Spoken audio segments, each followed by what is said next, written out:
Bismillahirrahmanirrahim. Bismillahirrahmanirrahim. Assalamualaikum warahmatullahi wabarakatuh. Alhamdulillahi wahdah. Wassalatu wassalamu ala rasulillah. Alhamdulillah sahabatku yang insyaallah dirahmati Allah subhanahu wa ta'ala. Segala puji bagi Allah. Allah masih memberikan nikmat iman dan Islam. Allah masih memberikan kita kesehatan untuk dapat beribadah kepada Allah subhanahu wa ta'ala. Salawat serta salam tetap tercurah limpahkan kepada junjungan kita baginda Nabi besar Muhammad sallallahu alaihi wasallam. Sahabatku yang insyaallah dirahmati Allah subhanahu wa ta'ala, jikalau kita melihat beberapa waktu terakhir, kita mendengar dan melihat berita-berita informasi yang berseliweran di media cetak maupun di media elektronik, di sosial media juga terlebih lagi bermunculannya kasus-kasus atau kriminalitas yang berkaitan dengan pelecehan seksual, baik itu pelecehan seksual yang dilakukan orang dewasa maupun pelecehan seksual yang dilakukan oleh anak-anak. Sangat miris sekali ya, jikalau kita melihat fenomena yang terjadi saat ini, yang dimana saat ini orang-orang sedang menggaung-gaungkan pendidikan yang baik, pendidikan yang berkualitas, tapi ternyata tingkat moralitas yang ada sangat buruk dan sangat miris ya. Bagaimana tidak ya, jikalau kita melihat beberapa kasus yang berseliweran selama ini ya. Kemarin saya melihat di beberapa media elektronik ya, dalam setiap bulan saja tingkat pelecehan seksual terhadap anak yang dilakukan oleh orang dewasa, bahkan oleh anak-anak kecil sendiri, itu sangat meningkat.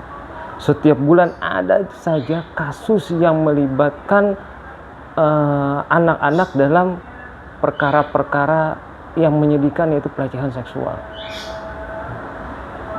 Contohnya saja kemarin ada beberapa waktu di beberapa pesantren. Kalau sudah pesantren saja yang kita berpikirnya itu di mana di dalamnya orang-orang yang paham, tahu, mengerti tentang agama, tahu tentang hukum-hukum Allah, ternyata di sana malah melakukan tingkat pelecehan seksual yang sangat tinggi. Terjadi pelecehan seksual yang sangat tinggi. Seorang ustadz konon katanya, yang dia sebagai seorang pengajar, pendidik yang harusnya memberikan suri tauladan yang baik kepada anak didiknya, kepada para santrinya, tapi justru dialah yang memberikan contoh yang buruk kepada anak didiknya. Anak didiknya dilecehkan, bahkan itu sebenarnya diperkosa berkali-kali ya. Ada yang kasusnya di Jember, di Serang, dan banyak-banyak tempat lainnya. Menyedihkan sekali. Ada apa sebenarnya ini? Orang yang harusnya menjadi suri tauladan ya, malah justru dialah yang mengajarkan keburukan kepada orang-orang yang ada di bawahnya, di bawah naungan perlindungan dia harusnya. Sangat miris dan menyedihkan sekali. Ada apa sebenarnya? Kenapa orang-orang yang berilmu justru melakukan hal-hal yang demikian? Jikalau kita menelaah lebih jauh, mengkaji lebih jauh tentang apa yang ada di dalam agama kita, bagaimana sebenarnya agama kita mengajarkan untuk berperilaku dan berkepribadian yang baik, maka insya Allah jikalau benar ajaran Islam itu dijalankan, kejadian-kejadian seperti tadi, pelecehan seksual, tingkat kriminalitas, pencurian, dan lain sebagainya, itu pasti tidak akan terjadi jikalau benar menjalankan syariat Islam. Saya teringat Allah Subhanahu wa ta'ala pernah berfirman di dalam Quran surah Al-Baqarah ayat 133. Di dalam Quran surah Al-Baqarah ayat 133 ini, Allah Subhanahu wa taala menceritakan bagaimana Nabi Yakub alaihissalatu wassalam itu memperhatikan sekali tentang bagaimana anaknya nanti ke depannya. Nabi Yakub alaihissalatu wassalam memikirkan bagaimana anaknya ini bisa selamat. Ya. Yang beliau pikirkan bagaimana anaknya ini nanti setelah sepeninggal beliau tidak melakukan hal-hal yang dilarang oleh Allah Subhanahu wa taala. Ternyata untuk mencegah perbuatan-perbuatan yang tadi yang kita sebutkan, tidak cukup hanya bermodalkan pendidikan semata atau pendidikan formal semata. Harus ada juga ditanamkan oleh keluarga, pendidikan yang diberikan oleh keluarga. Dalam Quran surah Al-Baqarah tersebut ayat 133, Nabi Yakub bertanya pada saat mau sakaratul maut. Beliau kumpulkan anak-anak beliau, beliau bertanya kepada anak-anak beliau, ma ta'budu min ba'di. Kata Nabi Yakub, setelah meninggal aku, ya, apa yang akan kamu sembah, nak? Penanaman tauhid pertama kali ditanamkan oleh keluarga, yaitu bagaimana menanamkan apa dan bagaimana setelah Nabi Yakub wafat. Penanaman nilai-nilai tauhid yang pertama. Kalau sudah Allah ada di hati, maka insya Allah perbuatan maksiat tidak akan pernah terjadi. Tapi kalau agama, ilmu agama, pemahaman agama hanya dijadikan formalitas saja, hanya dianggap sebagai penghias kehidupan saja, hanya sebagai untuk mencari materi semata ilmu agama itu. Ini akibatnya. Orang-orang yang katanya berpemahaman agama yang baik, justru dialah biang kerok yang merusak agama itu sendiri. Nabi Yakub menyatakan, ma ta'buduna min ba'di. Jikalau aku meninggal, kata Nabi Yakub, apa yang kamu sembah, nak? Apakah masih menyembah Allah Subhanahu wa taala? Mohon maaf lahir batin. Ya. Orang-orang sekarang berpikirnya kebanyakan, saya melihat fenomena yang terjadi, ya. Kenapa tingkat kriminalitas itu meningkat? Karena ujung-ujungnya pasti masalah materi. Ma ta'kuluna mim ba'di. Apa yang akan kamu makan, nak? Itu prinsip orang tua sekarang. Apa yang akan kamu makan setelah bapak mati, nak? Ma ta'kuluna mim ba'di. Kalau itu ditanamkan, selesai sudah. Menghalalkan segala macam cara untuk mendapatkan sesuatu yang diinginkan atau mengikuti hawa nafsunya. Miris sekali. Orang yang berpendidikan agama yang katanya baik melakukan hal-hal yang justru dilarang oleh agama itu sendiri.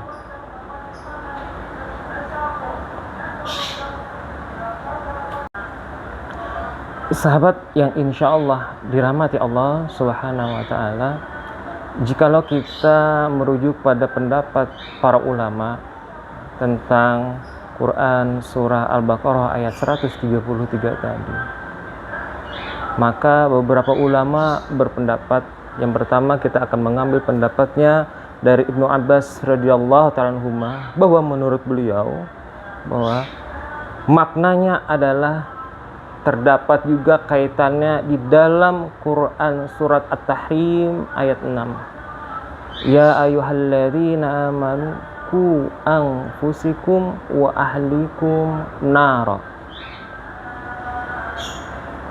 Wahai orang-orang yang beriman, jagalah dirimu dan keluargamu dari api neraka. Ternyata peran pendidikan dari orang tua dan keluarga itu sangat penting membentuk karakter seseorang. Sekarang ini kan yang jadi masalah, kebanyakan dari kita, setelah kita memberikan anak kita atau menyerahkan anak kita ke sekolah-sekolah formal atau pondok dan sebagainya, kita serahkan blek semuanya kepada sekolah. Kita anggap lepas sudah kewajiban kita serahkan semuanya. Itu kan jadi masalah sebenarnya. Yang terpenting di sini ternyata peran penting keluarga, orang tua itu sangat mempengaruhi pribadi dan karakter seseorang. Sehingga Allah sendiri menyampaikan, jaga dirimu dan keluargamu dari api neraka.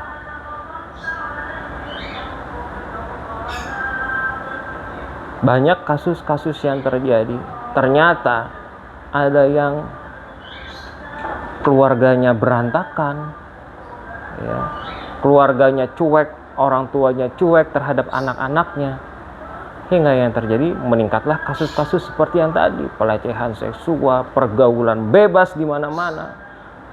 Anak-anak tidak terkendali. Waktu sekolah sekarang mungkin paling banyak itu 8 jam di sekolah. 6 sampai 8 jam. Selebihnya 20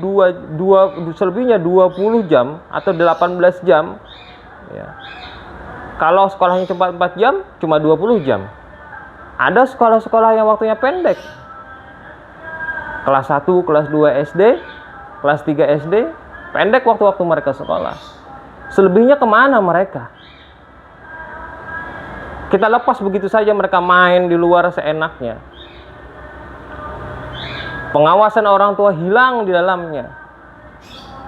Sehingga yang terjadi kadang anak-anak dengan adanya gadget di tangan mereka melihat informasi yang seharusnya tidak boleh atau tidak pantas untuk mereka lihat. Itu yang salah satunya memicu tingkat pelecehan seksual yang tinggi. Ada kasus kemarin di Jambi, masa anak-anak di bawah umur mencabuli orang dewasa, memperkosa katanya orang dewasa. Itu kan masalah sebenarnya. Bagaimana bisa terbentuk karakter anak seperti ini?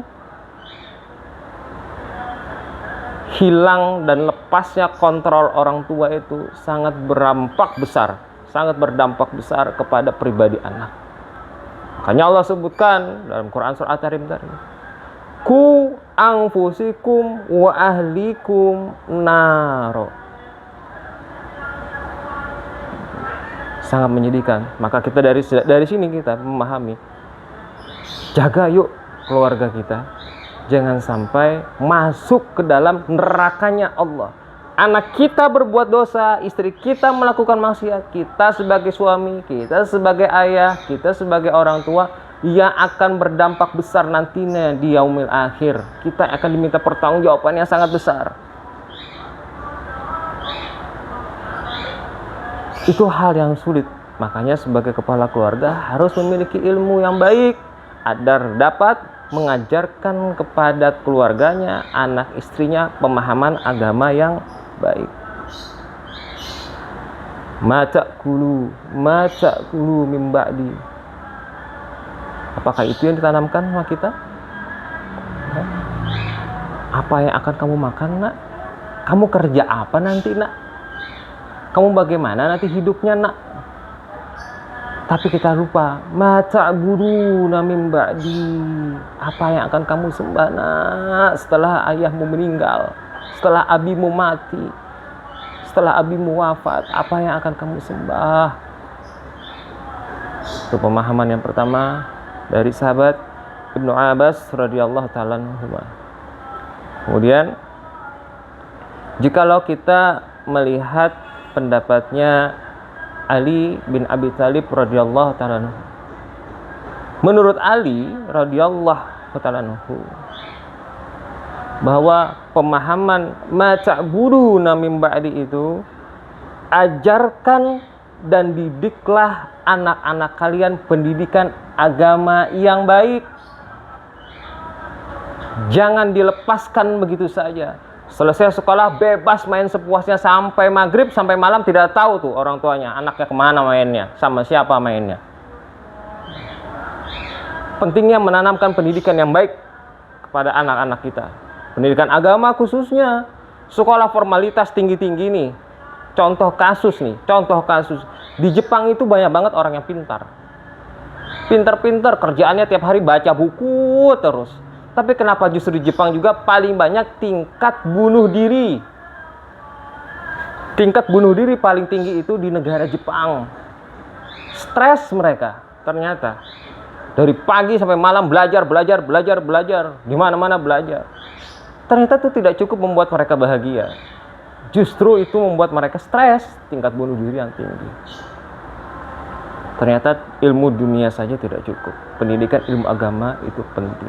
Nabi SAW pernah bersabda, "Thalabul ilmi faridatun ala kulli muslim."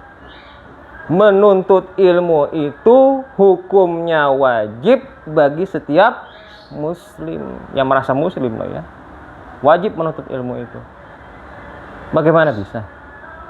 Iya dong. Dengan ilmu agama yang baik, dia bisa hidup yang baik. Dengan ilmu agama yang baik, dia bisa menjaga dirinya dan keluarganya dari perbuatan-perbuatan yang dimurkai Allah Subhanahu wa taala. Dari perbuatan-perbuatan yang tercela. Ilmu itu penting. Ulama juga berpendapat, faridatun ala kulli muslim, kewajiban itu, talabul ilmu, kewajiban itu ada dua memang. Ilmu dunia dan ilmu akhirat.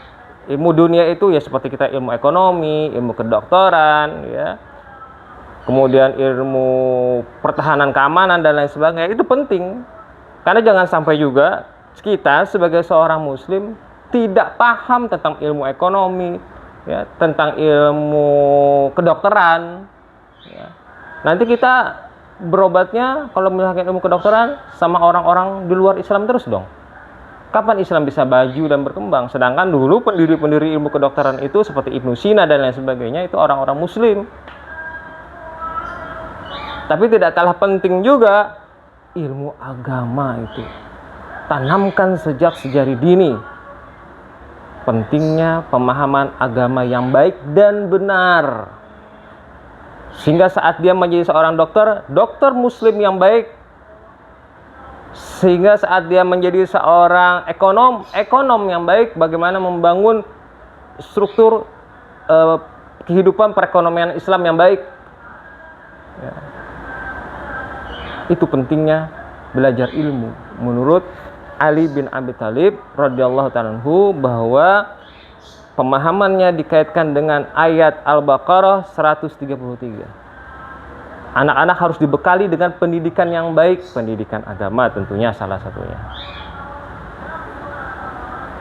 Ya. Kemudian selanjutnya, jikalau kita melihat pendapatnya dari Muqatil dan Ad-Dahhak, maka kita diharapkan supaya menaati Allah dan Rasulnya. Atiullah wa atiur Rasul wa ulil amri minkum. Jadi kita menaati semua perintah Allah tuh. Kemudian menaati juga semua perintah-perintah Rasulullah. Yang terakhir, menaati ulil amri yang ada di sekitar kita. Pemimpin-pemimpin yang baik, yang amanah, wajib kita taati. Itulah pentingnya pemahaman agama yang baik. Ya. Jadi, inti dari pembahasan kita kali ini, yang pertama, mata'buduna min ba'di. Yang satu, bekali keluarga kita dengan ilmu yang baik, dengan pemahaman agama yang baik. Karena mengkaji dan mencari ilmu itu wajib hukumnya bagi setiap muslim. Thalabul ilmi faridatun ala kulli muslim. Yang kedua, akan membentuk dengan ilmu agama yang pendidikan agama yang baik, akan membentuk pribadi yang baik yang memiliki adab kepada orang lain. Karena adab ini adalah penting ya. Kita lihat orang-orang yang katanya berpendidikan tinggi belum tentu beradab loh. Terhadap orang tua, terhadap orang yang berilmu juga belum tentu memiliki adab. Tapi jikalau pemahaman agama yang baik, maka dia pasti akan memiliki adab terhadap guru, ustadz, atau yang sebagainya. Ya. Kemudian yang ketiga, ajak selalu keluarga kita untuk melakukan kegiatan-kegiatan yang baik untuk taat kepada Allah Subhanahu wa ta'ala. Taat kepada perintah Allah dan Rasulnya. Atiullah wa atiur Rasul wa ulil amri minkum. Kemudian yang keempat, bahwa kita dilarang untuk melakukan maksiat. Kenapa? Setelah ilmu agama kita baik, ya, pendidikan agama kita dapatkan yang baik, kita paham betul tentang adab dan etika yang baik, ya. Kemudian kita taat atas perintah Allah. Kita juga jangan lupa, kita harus meninggalkan maksiat karena Allah. Kejahatan yang terjadi, tingkat kriminalitas yang terjadi selama ini, karena apa? Tidak ada rasa takut, khauf pada Allah Subhanahu wa ta'ala. Tidak mampu mengajak dirinya untuk takut pada Allah. Akhirnya dia bermaksiat kepada Allah Subhanahu wa ta'ala. Kemudian yang terakhir, ya, pemahaman yang terakhir, yang kelima adalah selalu berzikir dan ingat kepada Allah dimanapun dan kapanpun. Inilah satu-satunya cara, poin yang sangat penting untuk membentuk pribadi muslim yang sejati. Kita tanamkan kepada diri kita dan keluarga kita agar terhindar dari murkanya Allah Subhanahu wa ta'ala. Ingat selalu bahwa Allah selalu memperhatikan kita. Sulit, sahabat. Ini perkara yang sangat sulit sekali. Tapi kita setidaknya berusaha bagaimana selalu di hati kita Allah melihat kita. Allah melihat kita. Saya pun pribadi sulit, terkadang sulit. Manusiawi kita tertipu oleh dunia, tertipu oleh godaan syaitan. Tapi setidaknya kita saat kita lupa, kita ingat kembali kepada Allah. Selalu berzikir dimanapun dan kapanpun. Wala zikrullah ya akbar. Berzikir sebanyak-banyaknya. Zikron kathiran. Berzikir dengan sebanyak-banyaknya. Wallahu a'lam bishawab. Mudah-mudahan yang sedikit ini bisa memberikan gambaran kebaikan untuk saya pribadi dan kita semuanya untuk mengurangi tingkat kriminalitas itu. Tidak harus selalu dengan sosialisasi yang baik, pengumuman di mimbar-mimbar, kemudian pidato di sana sini, tapi cukup tanamkan pendidikan yang baik sedari dini dari lingkup yang terkecil, yaitu keluarga kita. Mudah-mudahan Allah selamatkan kita, Allah jaga kita dan keluarga kita dari api nerakanya Allah Subhanahu wa ta'ala, dari kemurkaannya Allah Subhanahu wa ta'ala. Subhanakallah bihamdika asyhadu an la ilaha illa anta astaghfiruka wa atubu ilaik. Assalamualaikum warahmatullahi wabarakatuh.